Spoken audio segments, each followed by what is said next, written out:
Chapter 11. I felt sick. My stomach heaved.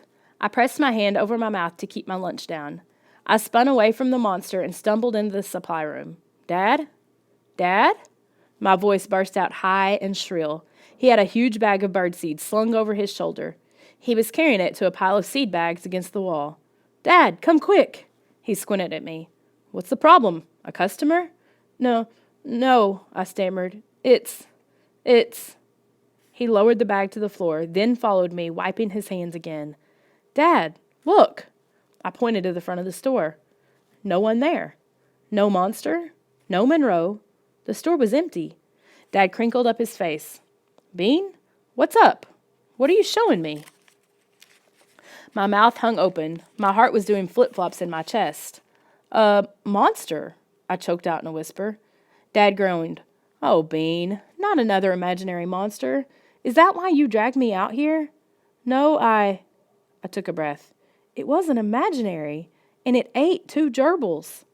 He walked over to the glass cage and peered inside. They look fine to me. Dad, do you know how many gerbils were in the cage? I mean, did you keep count? Dad scrunched up his face, thinking, no. Actually, I didn't keep count. I don't know how many are in there. Maybe 30, I guess. Dad, I saw it. Where's your friend Monroe? Dad asked. Maybe he saw the monster too. Over here, I heard Monroe shout. I stepped to the next aisle and saw him in front of the mynah bird. I didn't know they could talk, Monroe said. Murray and I have been having a great conversation, haven't we, Murray? Loser, the bird chirped. Loser. Dad laughed. I taught him to say that. He knows a lot of words. Monroe, did you see anyone come into the store? I demanded breathlessly. He brushed his hair off his forehead. No one.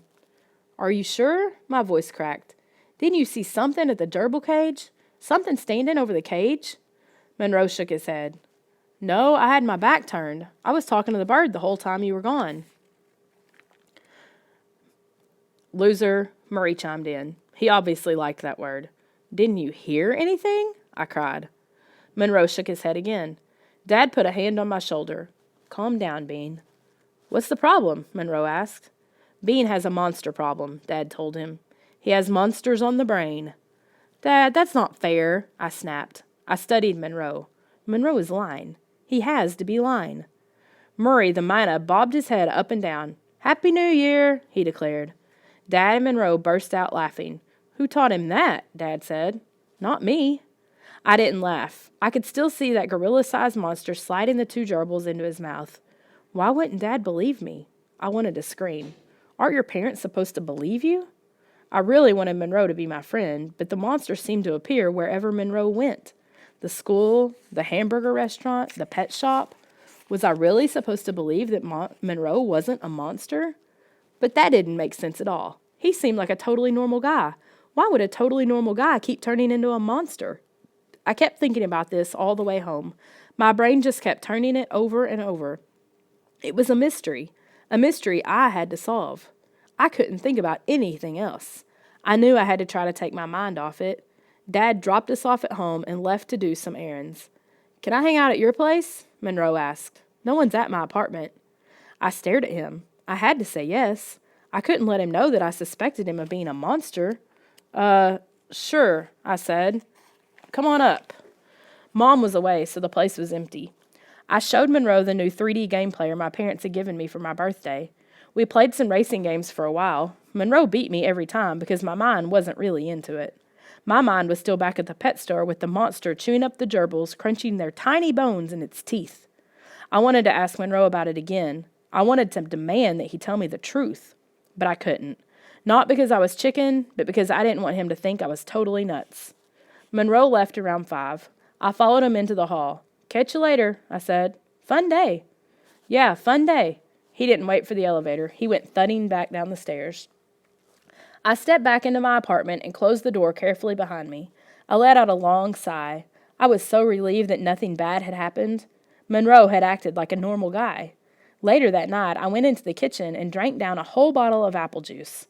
I decided to call Lissa and tell her about what I saw in the pet store. I needed to ask her what I should do about Monroe. I walked into my room and clicked on the light. Then I pulled out my phone and started to sit down at the edge of my bed. Whoa. Something caught my eye. Something on my desk next to my laptop. I crossed to the desk, stopped, held my breath, and stared. Stared at a dead gerbil, its little body curled and stiff, and 2 words scrawled in red marker on the desk. Monsters rule. Chapter 12. Mom! Dad! I screamed for my parents. I heard their footsteps thudding in the hall. They burst into my room. Bean? What is it? Mom cried. I couldn't speak. I jabbed a finger at the dead gerbil on my desk. Look! I managed to choke out. They both stepped up to the desk, squinting at the dead animal and the scrawled words. I don't believe it, Dad cried. Do you think that gerbil came from my shop? He leaned down to eye it more closely. I don't know, I stammered. I'll get paper towels and wrap it up, Mom said softly. Dad nodded. Who was in here? I shouted. Who came into my room? Who did this? Mom motioned with both hands for me to lower my voice. I'll get it cleaned up, she said. No problem. But don't you care who did it? I said. Guess someone really wanted to scare you, Dad said, rubbing his chin. Guess it worked, I said. Someone knows I have a monster problem. Someone... Mom disappeared to the kitchen. Dad stayed leaning over the desk, staring at the gerbil corpse. My brain was whirring so hard I thought steam would shoot out of my ears. Monroe. It had to be Monroe. Monroe was here, I muttered, this afternoon. Dad squinted at me. So? Just saying, I replied. He shrugged. Monroe was your best friend, right? Yeah, but... I stopped. I didn't want to get into it with my parents about Monroe. I didn't have any proof, and if I told them I thought he was some kind of furry monster, they'd laugh at me. They'd tell me I was imagining things again. Mom hurried back in and wrapped the dead gerbil in a paper towel.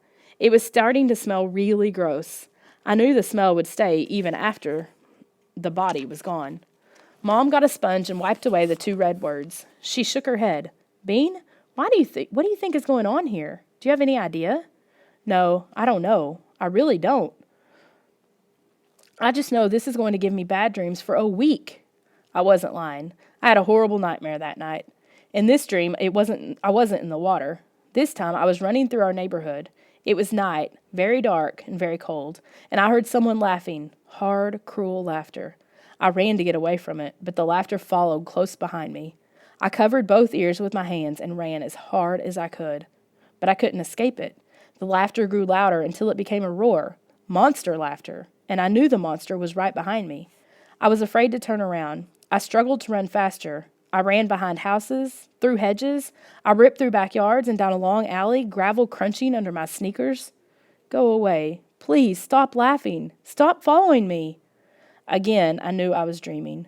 As I ran, I struggled. I concentrated hard, trying to wake up to pull myself out of the nightmare. But no, the neighborhood disappeared, and now I was thundering through the dark woods. My shoes slid over a thick bed of dry leaves. Tree trunks, blacker than the night, appeared to bend toward me, as if trying to block my path. And still the terrifying laughter in my ears. I gasped. Who was that standing against a fat tree? I ran right past him. I squinted, trying to focus. Who is standing there? Who is in my dream? Harlan. Yes, Harlan. Standing with one hand on the tree trunk, watching me as I ran past him, his face a blank. And then he grinned when he saw how frightened I was. A big, toothy grin. But Harlan didn't laugh. He only stared, happy at seeing my fear. He disappeared behind me as I ran farther into the woods. I ran until I couldn't run anymore. My chest felt about to burst. My legs wouldn't move another step. My head throbbed. I had no choice. I spun around. I turned to face the monster. My whole body shuddered and shook. Too dark to see clearly, the trees blacked out the sky and sent a heavy shadow over me, blacker than ink. But I couldn't see its red eyes.